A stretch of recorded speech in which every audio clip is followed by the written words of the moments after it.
Mais bien, chers frères, l'Esprit le pousse au désert, et dans le désert il resta 40 jours, tenté par Satan.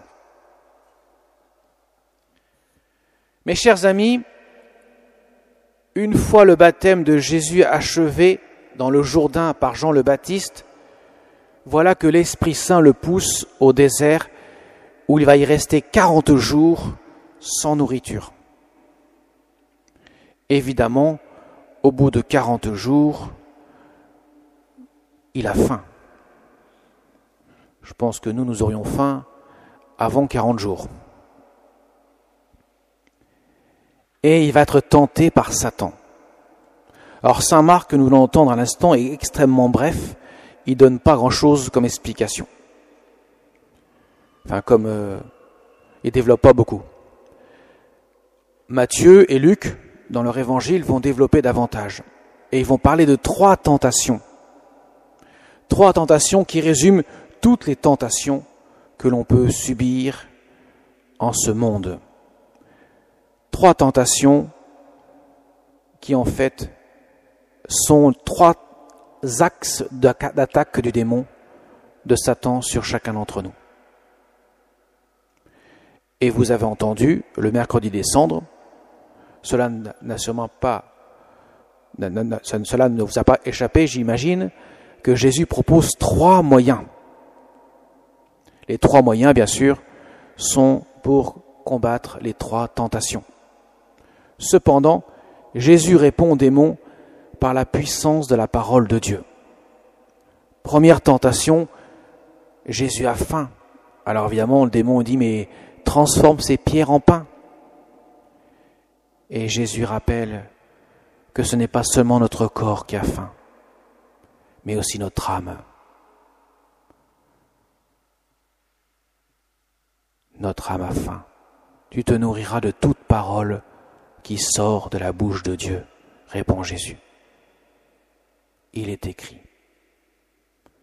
Citation des Écritures. Mes chers amis, nous n'avons pas seulement le corps à nourrir, mais l'âme. Et justement, Jésus nous propose le jeûne. Le jeûne est un moyen pour nous rappeler que nous avons une âme à nourrir, que nous avons une âme à combler, qui a faim d'amour, qui crie sa faim et sa soif, même si nous n'entendons pas. Notre âme a faim. Parce que si elle n'a pas l'amour, si elle n'a pas l'amour de Dieu, il lui manque le bonheur. Puisque le bonheur est constitué de l'amour de Dieu. L'homme devient heureux s'il possède l'amour de Dieu, au sens où Dieu habite son cœur par sa présence et donne à profusion son amour. Le jeûne est un moyen de nous rappeler que nous avons donc besoin de nous nourrir de la parole de Dieu, besoin de nous nourrir de Dieu, puisque notre âme a été créée à son image, à sa ressemblance. Si elle n'a pas cette nourriture qui vient de Dieu, nécessairement, elle a faim, elle dépérit. À la différence du corps, c'est que nous nous en rendons souvent moins compte. Et le jeûne nous le rappelle. Autre tentation, le démon l'emmène sur le haut du temple, le pinacle du temple, et lui dit, mais jette-toi en bas, puisqu'il est écrit. Il a compris que Jésus citait les Écritures, lui aussi va les citer.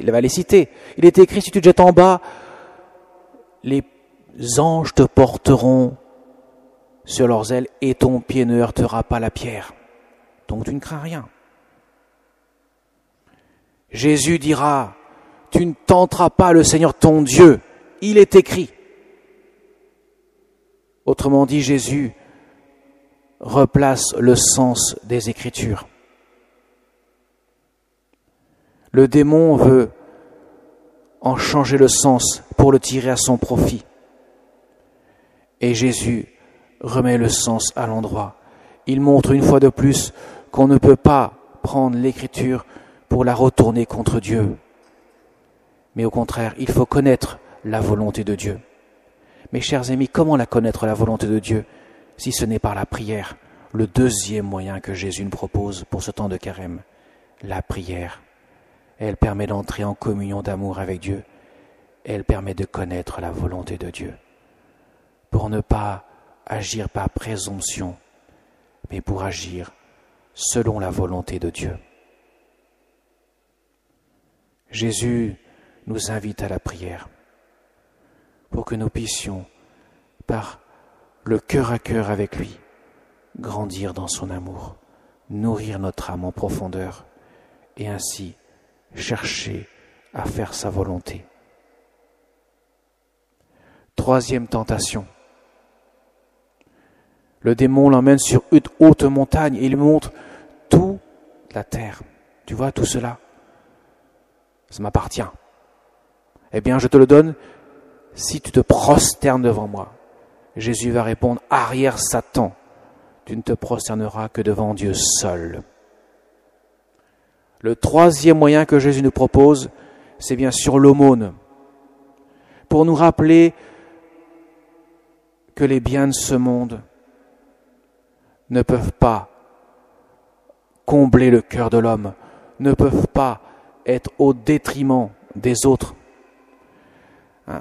Parfois, dans ce monde, on est prêt à tout pour acquérir les biens, même à écraser les plus faibles. Eh bien, Jésus nous rappelle qu'en partageant, on apprend à se détacher des biens de ce monde pour accueillir la perle rare, le trésor enfoui dans nos cœurs, qui est son amour, l'amour de Dieu. Mes chers amis, c'est une invitation à mettre une hiérarchie dans les richesses. La richesse suprême, c'est l'amour de Dieu, c'est la charité. Les biens de ce monde ne sont que relatifs, parce qu'ils passent, et un jour ils disparaîtront. Mais le trésor qui ne disparaîtra jamais, c'est l'amour de Dieu. En nous apprenant à nous détacher des biens par le partage, par l'aumône, Jésus nous invite à nous attacher au bien éternel. En nous détachant du relatif, de ce qui est temporel et temporaire, Jésus nous invite à nous attacher à ce qui est absolu et éternel. Voyez, les trois moyens, le jeûne, la prière et l'aumône, répondent aux trois tentations que le démon a infligées à Jésus. Et à chaque fois, Jésus les repousse par la puissance de sa parole. La parole de Dieu. Parce que Dieu parle à notre cœur. Il a voulu être tenté dans son corps et dans son âme pour que nous montrer comment lutter contre les tentations de ce monde. Pour que nous puissions, au fin du fin, mettre notre confiance qu'en Dieu seul. Jésus nous invite à la confiance et à l'abandon. Mes chers amis, le carême, ces 40 jours qui nous séparent de Pâques, sont un chemin, une montée vers le calvaire, une montée vers la victoire de l'amour de Dieu sur le péché qui entrave le bonheur de l'homme.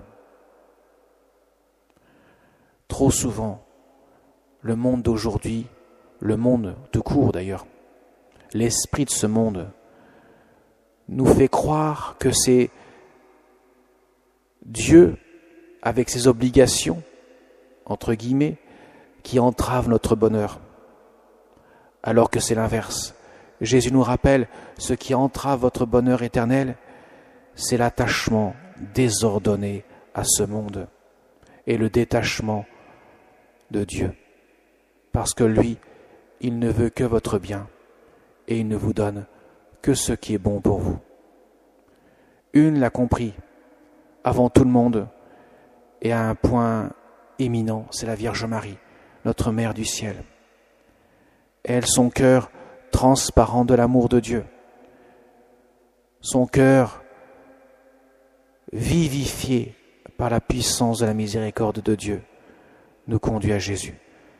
La Vierge Marie est notre Mère du ciel Elle nous a été donnée justement au pied de la croix pour les temps d'épreuve, pour que nous puissions nous réfugier sous son manteau protecteur, pour que nous puissions nous réfugier dans son cœur, transpercé par le glaive de douleur qui invite à la communion d'amour du cœur sacré de Jésus qui s'ouvre pour déverser, qui s'ouvre à la lance du soldat romain pour déverser sur le monde la puissance de sa miséricorde infinie, de son amour qui vient rassasier, désaltérer nos cœurs de sa plénitude.